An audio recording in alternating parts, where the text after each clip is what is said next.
এখানে প্রশাসনের বহু স্তরের ভাইয়েরা আছেন, তাদের প্রতি কৃতজ্ঞ। তাদের ব্যাপারে একটা কথা, আমরা সবাই এদেশের নাগরিক, পরস্পরের সম্পূরক, সাহায্যকারী।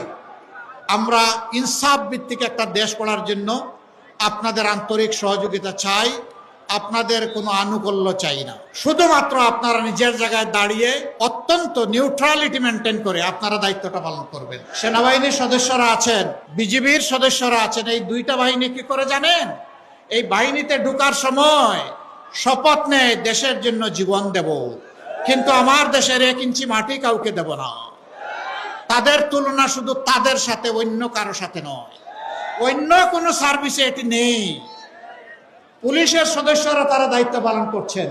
এই একটা বাহিনীর দিন নাই রাত নাই, 24 ঘন্টা ডিউটি। অনেক সময় দুষ্ট লোককে দূরতে গিয়ে নিজের জীবনটাও চলে যায়। তাদের বেতন আর অন্য সাধারণ কর্মচারী যিনি 8 ঘন্টা ডিউটি করবেন একেবারে মেপে মেপে ঘড়ির কাঁটা দেখে, তাদের সাথে যদি পুলিশকে তুলনা করা হয়, এটা বেইনসাফি।